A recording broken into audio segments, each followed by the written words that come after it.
Thank you. Thank you so much. Tonight, more than 200 years after a former colony won the right to determine its own destiny, the task of perfecting our union moves forward.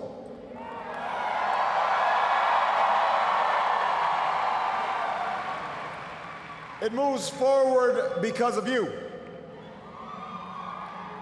It moves forward because you reaffirmed the spirit that has triumphed over war and depression, the spirit that has lifted this country from the depths of despair to the great heights of hope, the belief that while each of us will pursue our own individual dreams, we are an American family and we rise or fall together as one nation and as one people.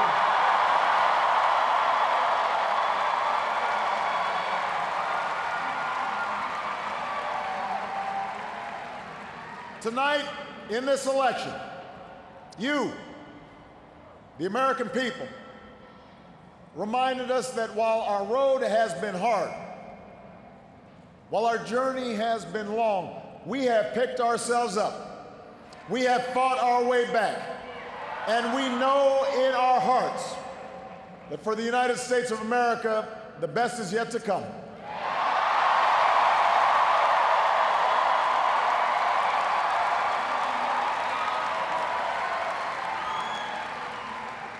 I want to thank every American who participated in this election.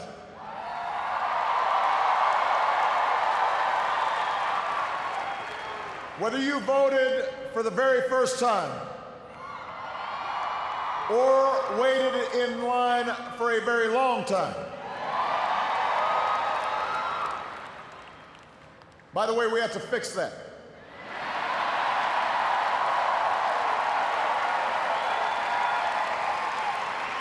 Whether you pounded the pavement or picked up the phone.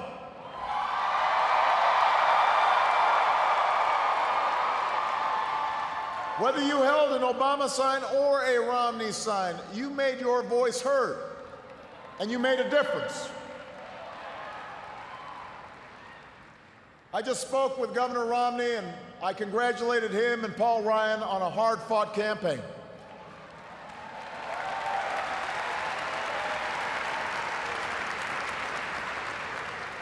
We may have battled fiercely, but it's only because we love this country deeply, and we care so strongly about its future.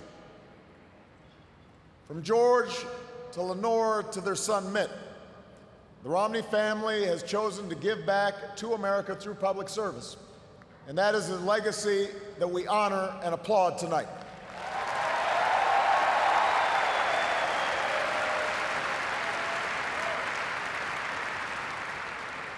In the weeks ahead, I also look forward to sitting down with Governor Romney to talk about where we can work together to move this country forward.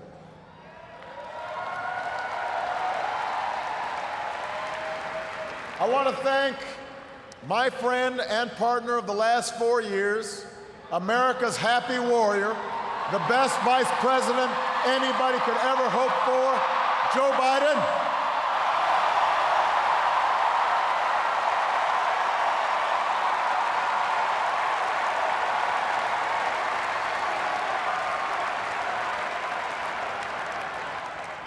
And I wouldn't be the man I am today without the woman who agreed to marry me 20 years ago.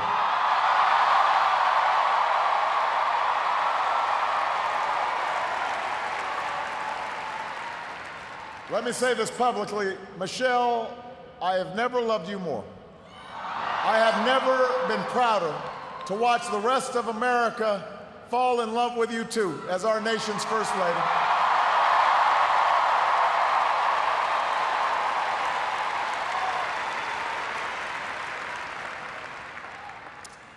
Sasha and Malia, before our very eyes, you're growing up to become two strong, smart, beautiful young women, just like your mom.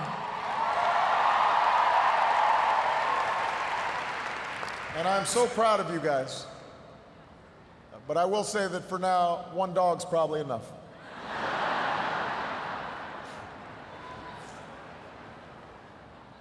To the best campaign team and volunteers in the history of politics,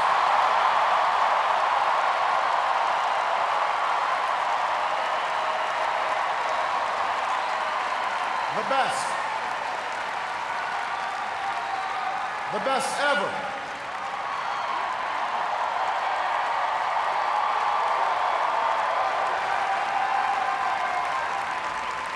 Some of you were new this time around, and some of you have been at my side since the very beginning. But all of you are family.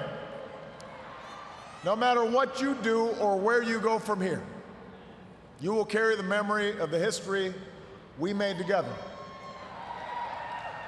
And you will have the lifelong appreciation of a grateful president. Thank you for believing all the way to every hill, to every valley. You lifted me up the whole way, and I will always be grateful for everything that you've done and all the incredible work that you've put in.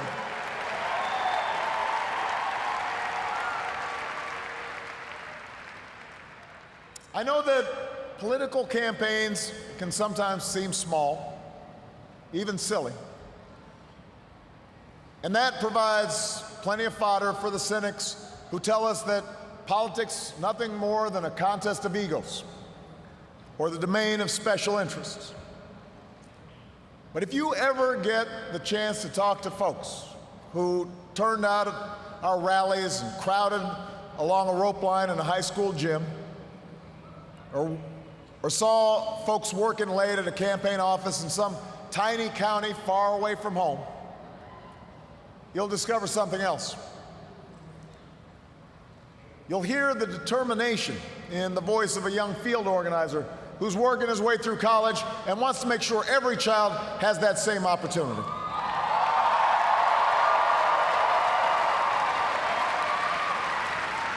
You'll hear the pride in the voice of a volunteer who's going door to door because her brother was finally hired when the local auto plant added another shift.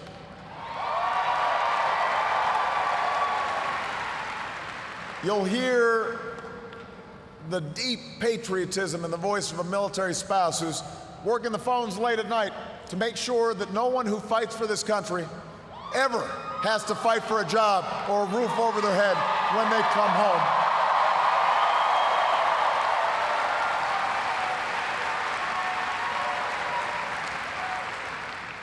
That's why we do this. That's what politics can be. That's why elections matter.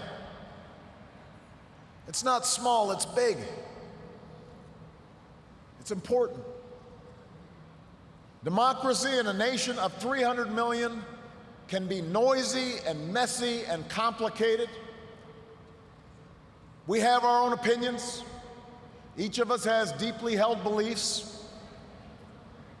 And when we go through tough times, when we make big decisions as a country, it necessarily stirs passions, stirs up controversy.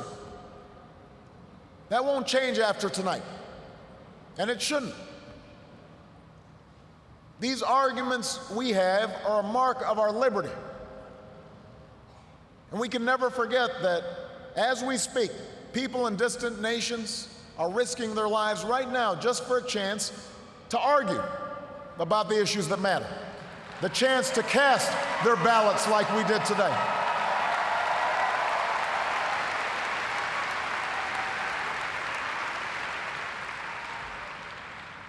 But despite all our differences, most of us share certain hopes for America's future.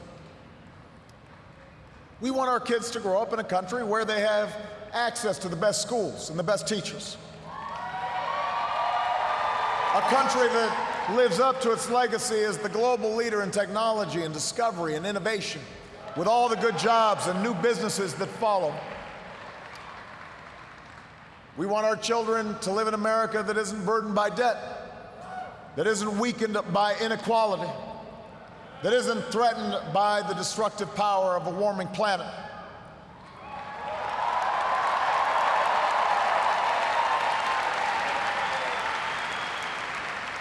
We want to pass on a country that's safe and respected and admired around the world.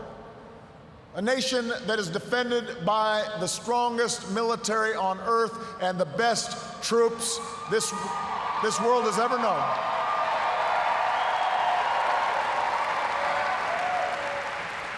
But also a country that moves with confidence beyond this time of war to shape a peace that is built on the promise of freedom and dignity for every human being.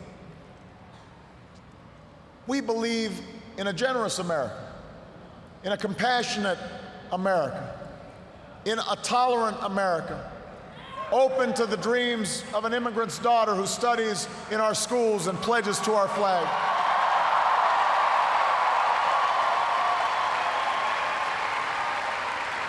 To the young boy on the south side of Chicago who sees a life beyond the nearest street corner.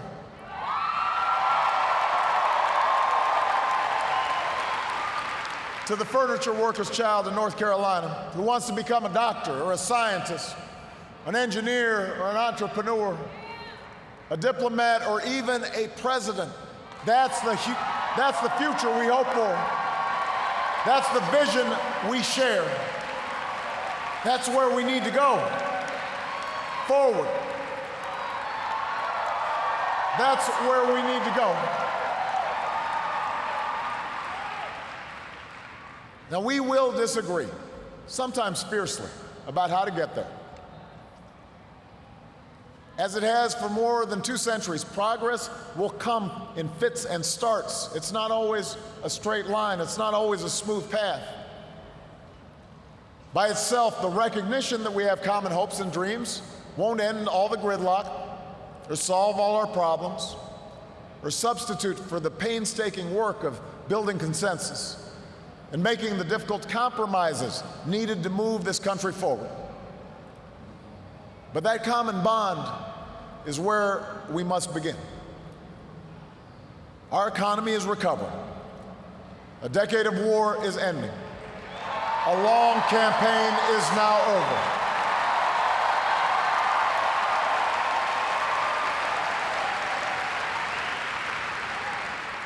And whether I earned your vote or not, I have listened to you. I have learned from you. And you've made me a better president.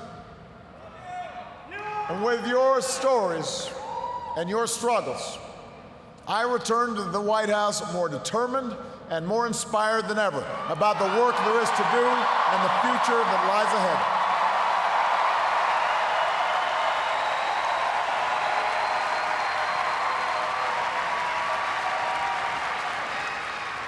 Tonight, you voted for action, not politics as usual.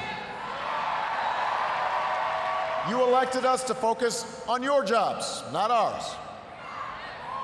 And in the coming weeks and months, I am looking forward to reaching out and working with leaders of both parties to meet the challenges we can only solve together, reducing our deficit, reforming our tax code, fixing our immigration system, freeing ourselves from foreign oil. We've got more work to do.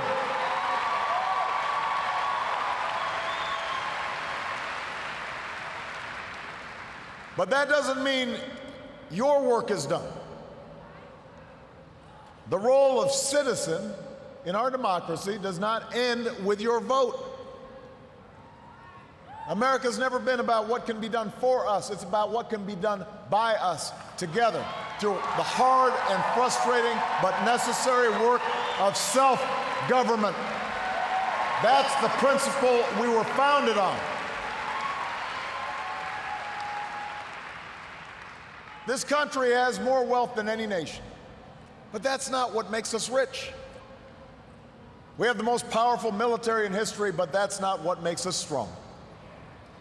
Our university, our culture, are all the envy of the world, but that's not what keeps the world coming to our shores. What makes America exceptional are the bonds that hold together the most diverse nation on earth. The belief that our destiny is shared, that this country only works when we accept certain obligations to one another and to future generations, so that the freedom which so many Americans have fought for and died for comes with responsibilities as well as rights, and among those are love and charity and duty and patriotism. That's what makes America great.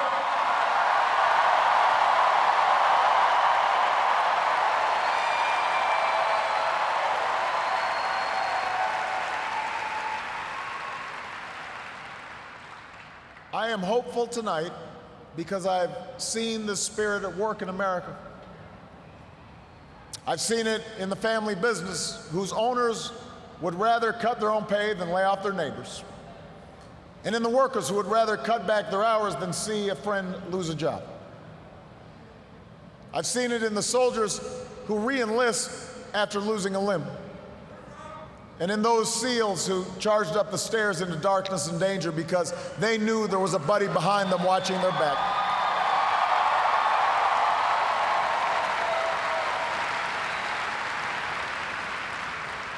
I've seen it on the shores of New Jersey and New York, where leaders from every party and level of government have swept aside their differences to help a community rebuild from the wreckage of a terrible storm.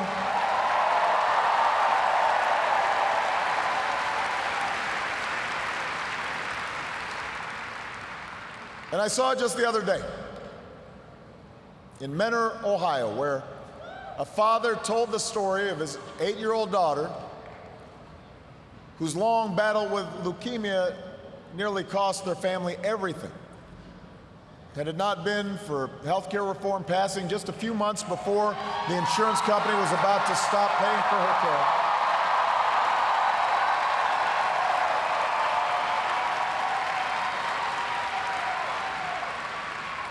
I had an opportunity to not just talk to the father, but meet this incredible daughter of his.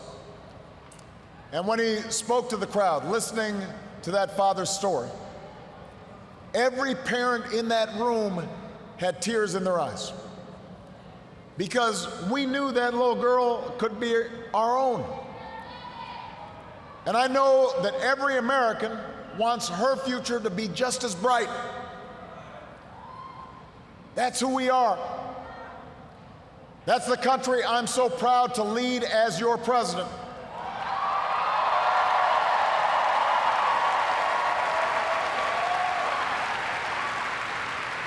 And tonight, despite all the hardship we've been through, despite all the frustrations of Washington, I've never been more hopeful about our future. I have never been more hopeful about America. And I ask you to sustain that hope. I'm not talking about blind optimism, the kind of hope that just ignores the enormity of the tasks ahead or the roadblocks that stand in our path. I'm not talking about the wishful idealism that allows us to just sit on the sidelines or shirk from a fight. I have always believed that hope is that stubborn thing inside us that insists, despite all the evidence to the contrary, that something better awaits us, so long as we have the courage to keep reaching, to keep working, to keep fighting.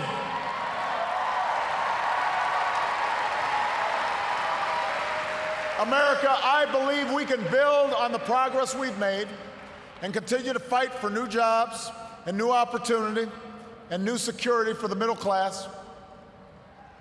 I believe we can keep the promise of our founding, the idea that if you're willing to work hard, it doesn't matter who you are or where you come from or what you look like or where you love. It doesn't matter whether you're black or white or Hispanic or Asian or Native American or young or old or rich or poor, able, disabled, gay or straight. You can make it here in America if you're willing to try.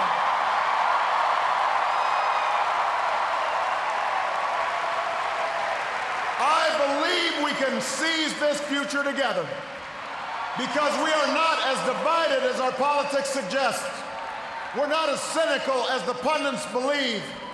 We are greater than the sum of our individual ambitions, and we remain more than a collection of red states and blue states. We are and forever will be the United States of America. And together, with your help and God's grace, we will continue our journey forward and remind the world just why it is that we live in the greatest nation on earth. Thank you, America. God bless you. God bless these United States.